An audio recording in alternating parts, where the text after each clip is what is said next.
Jai Hind Cadets, today we are going to study about how, when and where. This is chapter from history.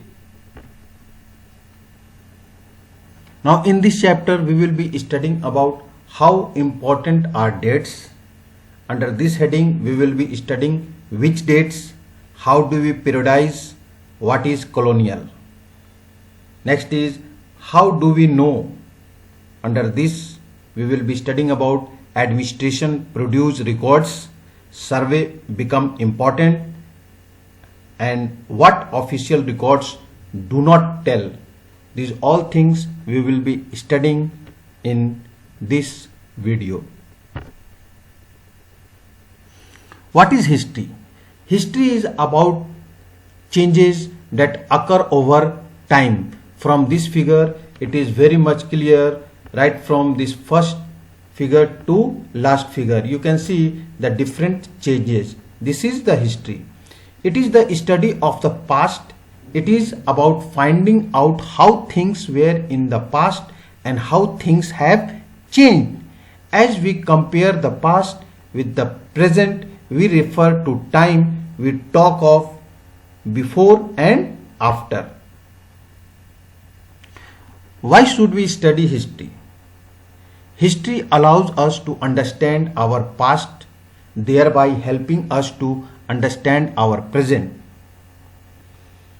If you take the example of different means of transportation, you can see from here people earlier they were walking, then they were using different animals, then horse cart, bullock carts, then cycle, motorcycle, then car, and from car and so on. So this is the different development which took place in the field of transportation. In evolution means transport personals. This is the development took place. In the common sense notion, history was synonymous with dates. How important are dates? There was a time when historians were fascinated with dates. Dates are important as they note when certain events happen. It is impossible to fix correct dates to processes that happen over a period of time. Let's take example. We cannot fix one single date on which British rule was established. All these things happened over a stretch of time. Why then do we continue to associate history with a string of dates? There was a time when history was an account of battles and big events. It was about rulers and their policies. For events like battles such as these, specific dates can be determined, but historians now write about a host of other issues and other questions.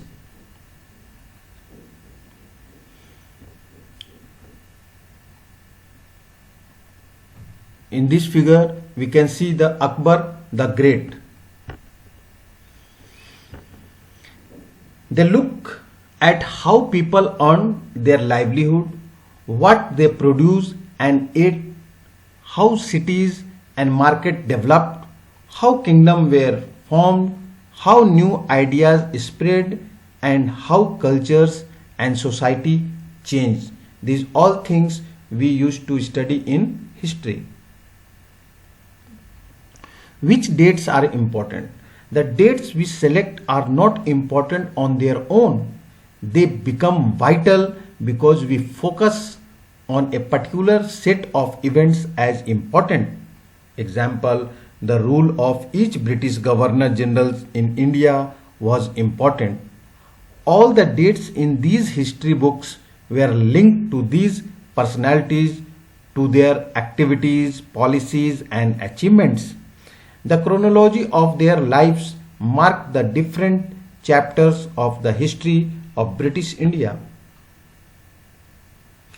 Let's take the example of Warren Hastings. These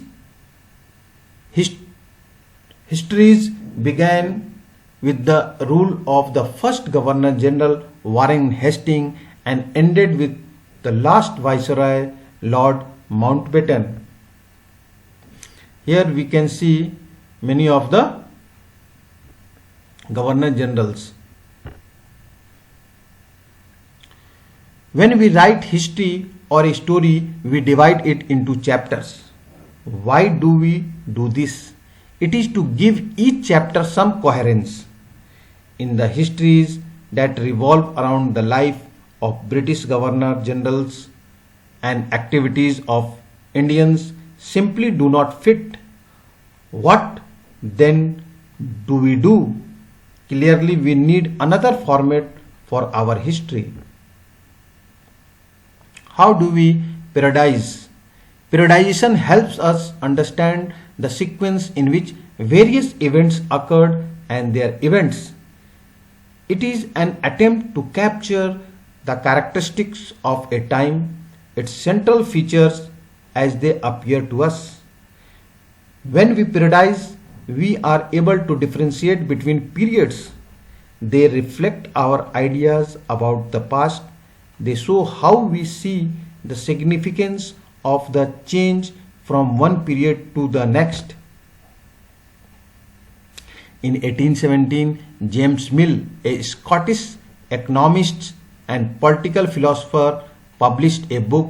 The name of the book is A History of British India. This book is written by James Mill. In this, he divided Indian history into three periods. They are Hindu, Muslim and British period. This periodization came to be widely accepted.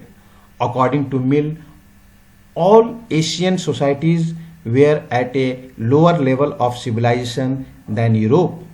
In India, Hindu and Muslim despots ruled the country.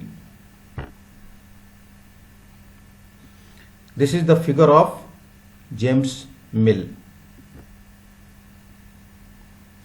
Religious intolerance, caste taboos and superstitions practices dominated social life. Mill felt the British rule could civilize India. He thought it was necessary to introduce European manners, arts, institutions and laws in India. Mill, in fact, suggested that the British should conquer all the territories in India to ensure the enlightenment and happiness of the Indian people, for India was not capable of progress without British help. This was the thought of the James Mill. Apart from British classification, historians have usually divided Indian history into ancient, medieval and modern. This is the another classification. Apart from British classification, historians have usually divided Indian history into ancient, medieval and modern. See, medieval was a term used to describe a society where the features of modern society did not exist. Medieval was a term used to describe a society where the features of modern society did not exist. Modern period was associated with the growth of all the forces of modernity, that is science, reason, democracy, liberty and equality. These all forces is seen in modern period.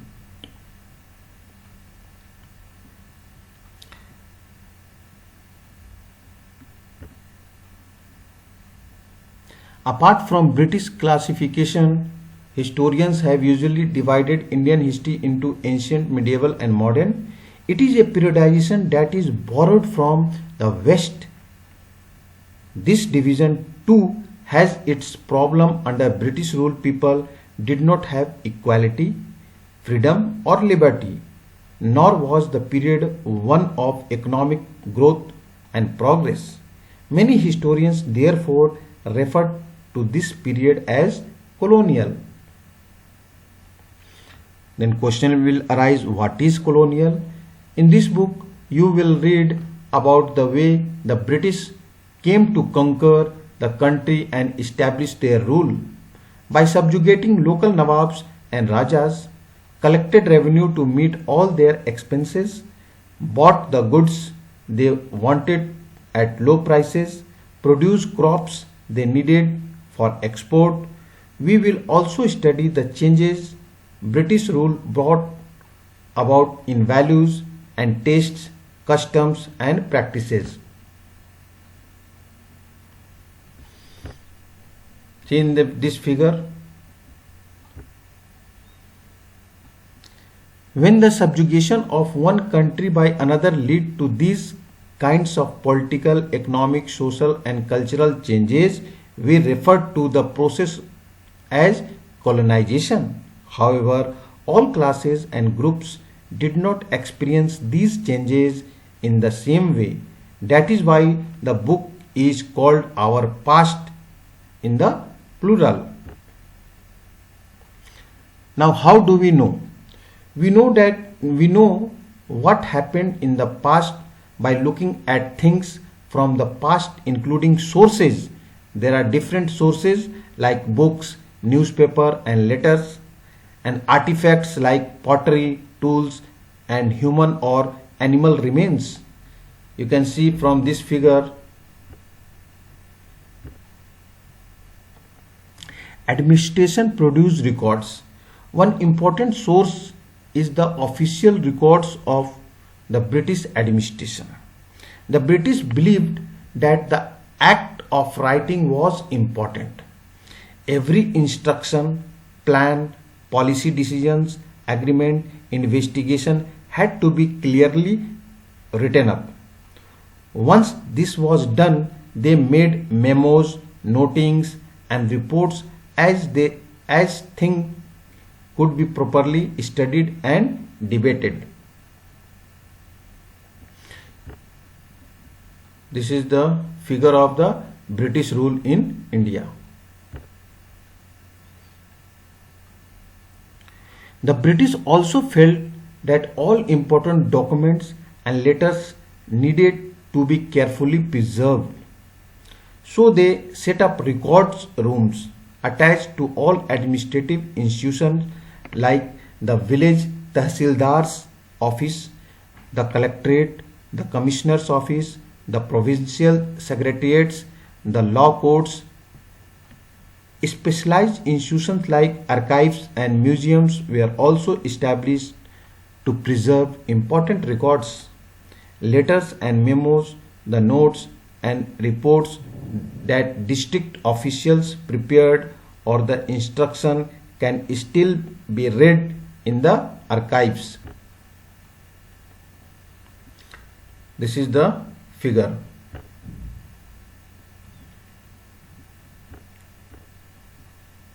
This is the figure of the National Archives of India. Okay, this is the another figure related to it. All these documents were carefully occupied out and beautifully written by calligraphists. By the middle of the 19th century, with the spread of printing, multiple copies of these records were printed as proceedings of each government department. Now, what do you mean by calligraphists? So, calligraphists are those who specialized in the art of beautiful writing. Surveys become important. Under the colonial administration, the practice of surveying also became common. The British believed that a country had to be properly known before it could be effectively administered. By the early 19th century, detailed surveys were being carried out to map the entire country. In the villages, revenue surveys were conducted.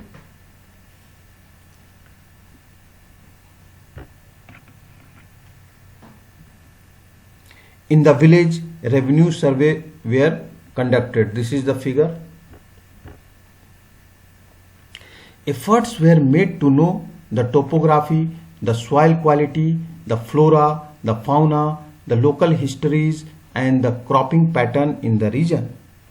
Flora means plant, fauna means animal. From the end of the 19th century, census operations were held every 10 years. There were many other surveys like botanical survey, geological survey, archaeological survey, anthropological surveys, forest surveys was done. What official records do not tell? The official record only tell us what the officials thought, what they were interested in, and what they wished to preserve for posterity. These records do not always help us understand what other people in the country felt and what lay behind their actions.